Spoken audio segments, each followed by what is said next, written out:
Hi there, and welcome to another episode of Sound Stories, an inspirational podcast for creative professionals and storytellers who want to improve their lives at home and at work. I'm Stephanie Cicerelli, your host and co-founder of Voices.com. Joining us today is Nicole Ledinich. Today, Nicole's going to share with us how we can make our space optimized, not only for ourselves, but for all of us, all the people on our team, with ideas for designing the dream office space in a creative way for professionals. So, Nicole, whether you have an existing office space or are looking to move into a space, it can be overwhelming to sort out where to start with the design process. So, how do we begin? I think the first thing to do with designing a great space is to get your team and to get the right people on the team early.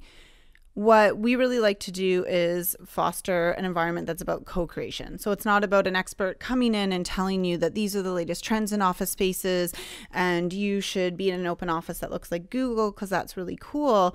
It's about getting people who want to understand you and your business, who want to push the edges with you and to co-create with you what that space is going to be. And that takes some time, and it takes having the right people around the table.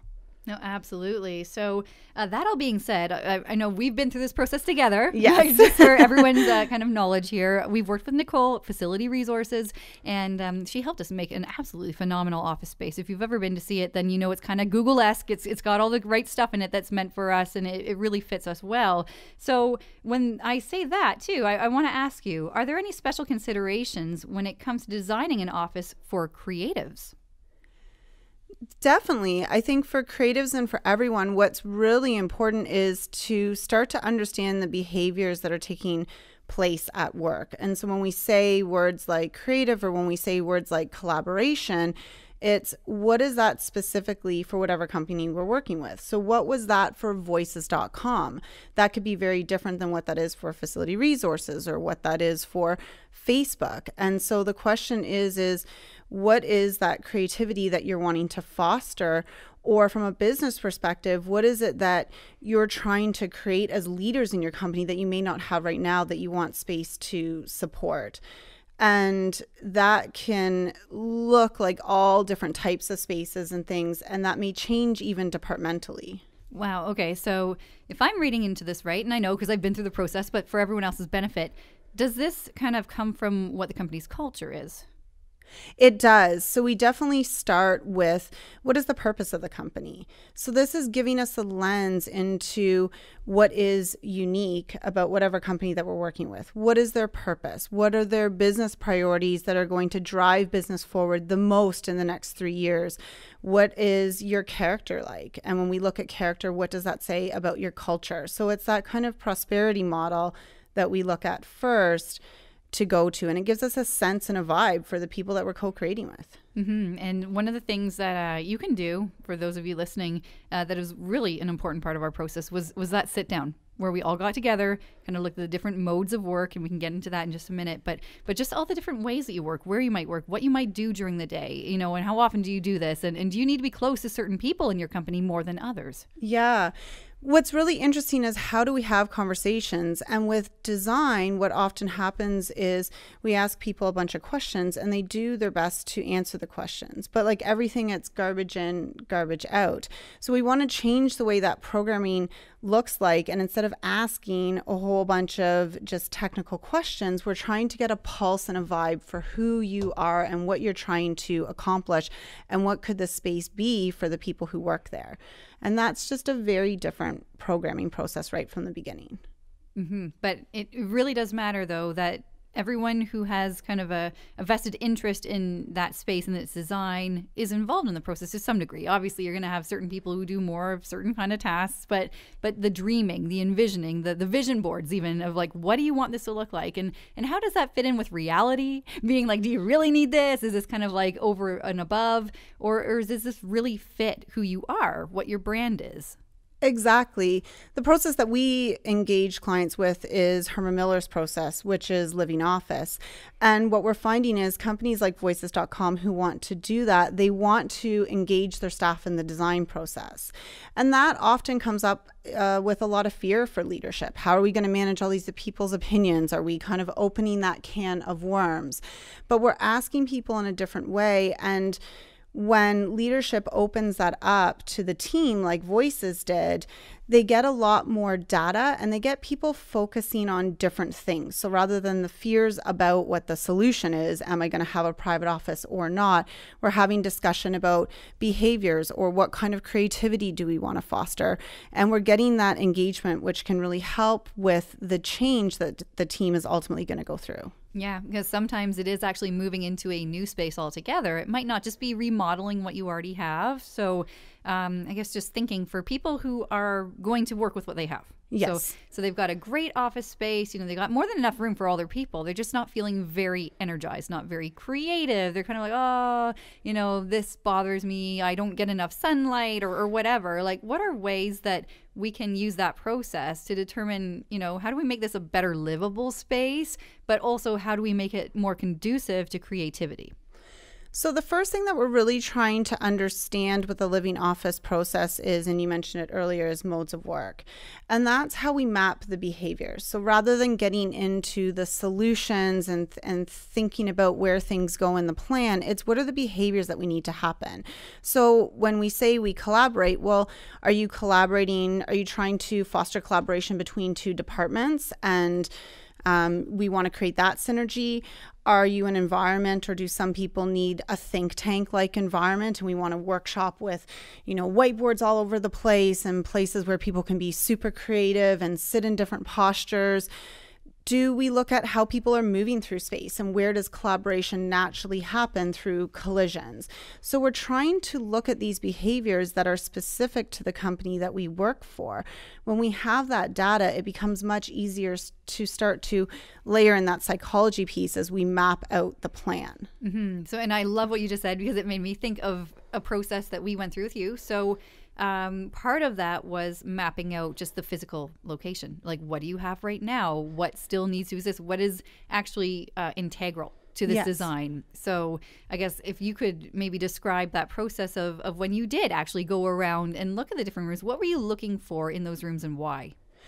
We're looking for what are people starting to naturally do. So we always say that, are you adapting to your space or is the space adapting to you? And oftentimes we find that people are having to adapt to their space, but we can see when we look in their rooms and what they're doing, what the team's wanting. So if all of a sudden, they've tried to put up whiteboards everywhere, it sparks our curiosity to be like, well, what kind of collaboration is happening in this room? Or we're looking at departments in your office in particular, in the sales area. I mean, you had the TVs going off and the songs when they have a sale. That's a very different environment. That's not how our sales department works. Mm-hmm. It's really great to see that. So how are people creating? What is the creativity? Often, like, what are the creative solutions that they've even applied in spaces? We're really curious about like what's naturally emerging and bubbling up in that team. And for a company like ours, we have, sales team, IT, marketing, customer service, finance. Not every company has all of those different diverse groups of people with very different tasks and objectives. Like a sales floor is going to be really loud. You would want it to be anyway, right? You want to be making some sales. So, but then you'll have people who are doing more independent, quiet work. How does that fit in? I know that I kind of hinted at adjacencies, and I'll let you talk about that in a bit. But it's like, well, what kind of stuff do people do? They get up, they sit down, they go to meetings, they come out of a meeting, they cool down. Maybe just describe what these modes are. Yeah, there's all different modes of work that we don't necessarily think about. So everybody's really familiar with what Herman Miller calls process and respond. You're sitting at your desk, you're doing your emails, you're doing your phone calls and those things. We're all really familiar with what a meeting is, or a traditional meeting where the show and tell experience, where the focus is on the content being presented or the presenter. And we're really familiar with what might be our focused work that we're doing. So our create work, which is when we're focused on a task specific to our role. So it could be if an accounting team is working on a spreadsheet and we value that being uninterrupted. But there's all these other behaviors that the global research is showing exist today. So things like chat. Chat's a really interesting question from a business perspective. Where is chat a hindrance in your business? Where could it might be disruptive? And where is it a really great thing? We have decades and decades of research in this world about the value of water cooler discussions. So chat is an important thing to put some attention on. What about one of my favorite modes of work is contemplate. And why I love it is that contemplate is showing in the world that we're starting to realize that people are not robots. We are not machines. And that now companies are wanting to, again, remember that we're designing for human beings. And so contemplate is maybe in a call center, a staff member has just gotten off a really difficult call and they just need a moment to compose themselves. So these things exist today. There could be co-create, which is all about idea generation.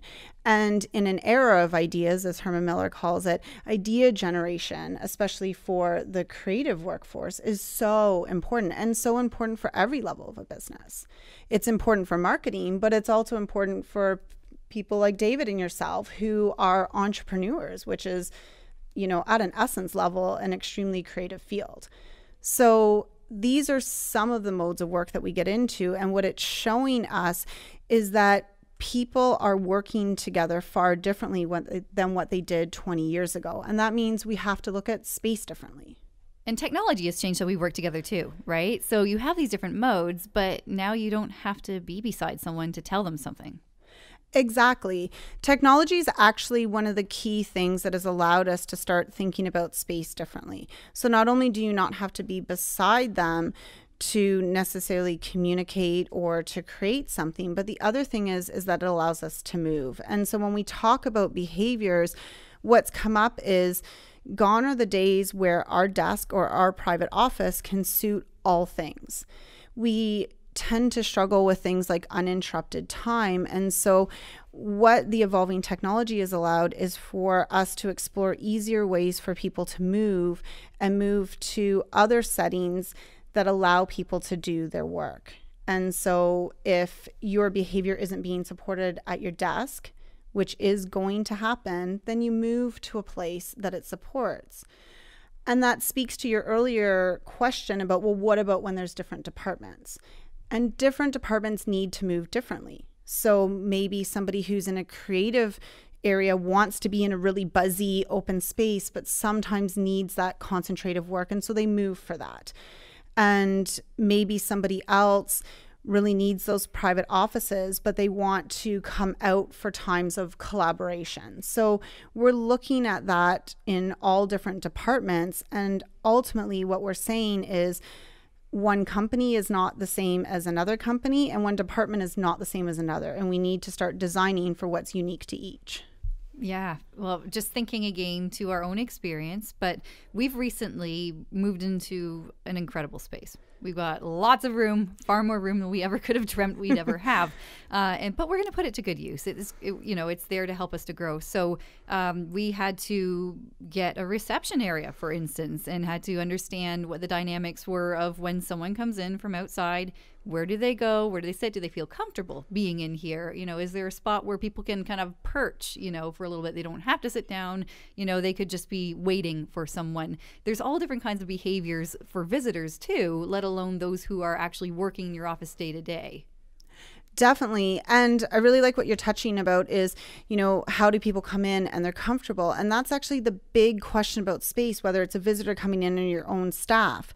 We can do things in design that can be quite contrived. We used to do it all the time. Oh my gosh, I have this amazing floor plate. There's this awkward little nook. I'll put a lounge area. That used to be really exciting. And myself and many of the designers that I've worked with wouldn't understand why it wouldn't be used. And now with Living Office, I understand, because it's the psychology of human beings that makes that space, intuitive and easy and natural to be in. So it's that idea of, a 3-seater sofa in the waiting room, no one sits in the middle. There's a major psychology of how human beings naturally act and behave in space. And we need to start layering that in early in the design process and understanding that component. I guess there are some universals to certain human behaviors, but then we have different personality types and how they might work in a certain space. And that was a consideration too for us when we were looking at, spaces for contemplation. That obviously is more of an introverted, reflective sort of activity, and you may be able to do it at your desk or maybe not. So there's different places where people can just sit and think and literally just not be in front of a device. Maybe you don't have a screen or whatever. Like, it's just, you let your mind just sit there, process something perhaps, right? Yeah. Or just a place to be quiet, a place to have a phone call where you're not disrupted even. Yeah, there's lots of really interesting things that happen. And again, even just having business leaders acknowledge that there's a difference between, introverts or extroverts, or we can even talk about highly sensitives in space. People need different things. And when we can support people in space, they can do their best possible work. So another example of that is after a meeting, people will come out, and an introvert may, want to pull someone aside and bring something up that they didn't bring up in a meeting. Well, how does that get supported? Or how do those kind of huddles that we seem to always see after meetings get supported? So these things that just happen, whether we support them or not. Mm-hmm. And that would be like the cool down, right? Like if I'm thinking in terms of the Herman Miller terminology, it's like, you can warm up before a meeting and you're getting like, oh boy, we're going to go in. Yay! Yeah. You could be waiting, there needs to be an area for if someone else is already in that room, then where are you going to be? You want to be on time, but you don't want to be, obnoxious and like walking in on their meeting. So you have somewhere that you can wait and warm up for that meeting potentially, or review your notes before the meeting. It doesn't even have to be a nice social grace. You're just sitting there doing whatever you're doing.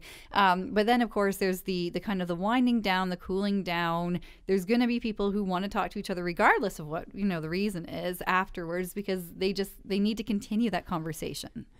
Exactly. And what's really interesting is when it's not well supported, people will tend to dissipate more quickly, and you don't know the creativity that could have been lost by not fostering an environment that supports that conversation to happen. So it can be something as simple as a standing height table with maybe some stools that allows people to naturally feel like, this is where I perch. I can sit here. This is okay. And so the idea is how do you foster as much creativity in the group?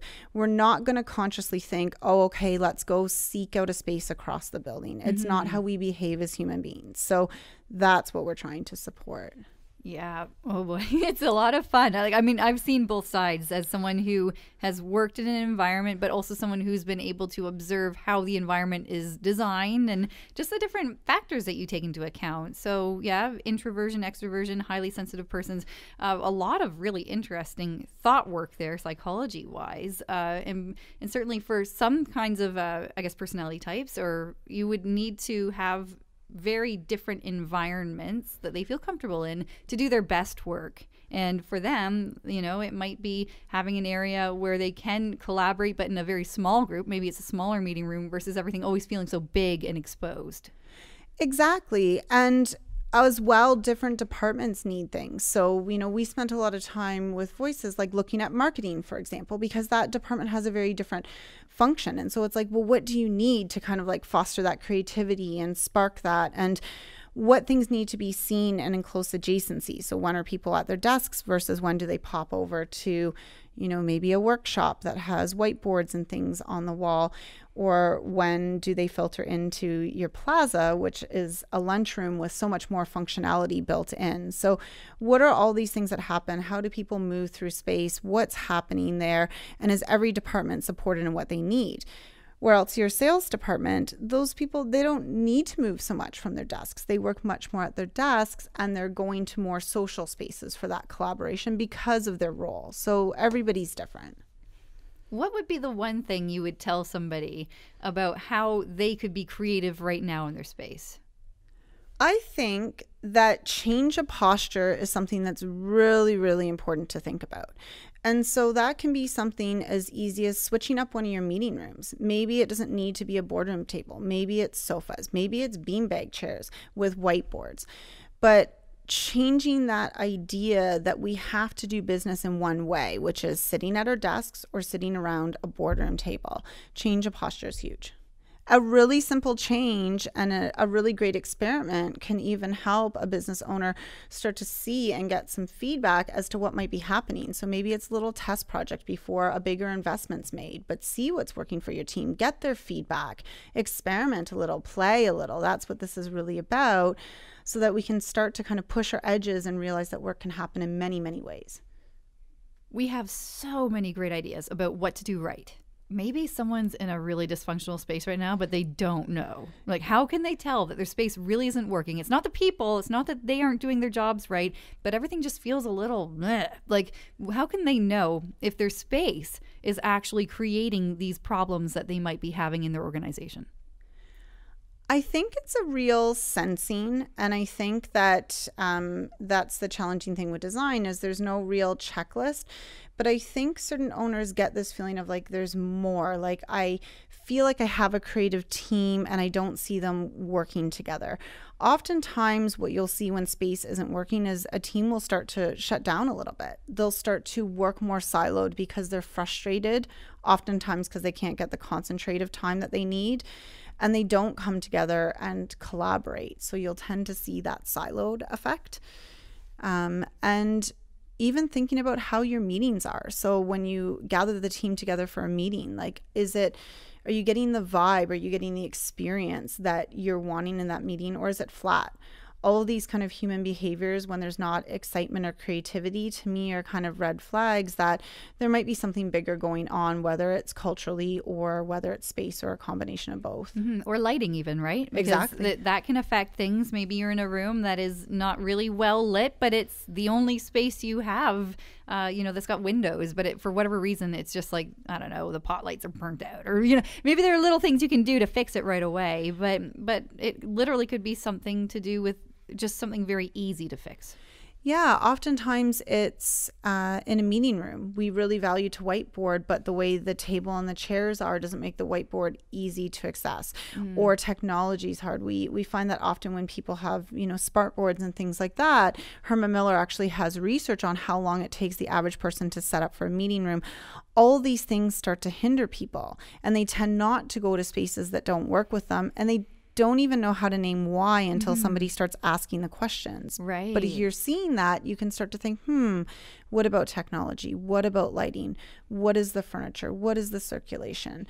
You can kind of start to feel out these things and maybe make some small shifts. Yeah, because if the chairs are 10 years old, someone might not feel terribly creative sitting in a chair that's got, like, I don't know, a tear in it or something. Like, it could be cosmetic, could be a big kind of factor in how someone might feel about their work. But it's also sort of just, you want people to feel comfortable. You want them to encounter as few number of obstacles as possible to achieving their goals. Exactly. And maybe it's a creative room, and what people really need to be doing is sitting on a couch or standing at a standing table. We sit so often. So maybe we need to be up and energized and, whiteboarding and creating and idea generating and things like that. So posture is a really big thing, again, that's easy to identify and play around with. Something that we have and others do probably are tons of whiteboards. As you've mentioned, like, everyone loves a whiteboard because anyone's creative when you can write on a whiteboard, right?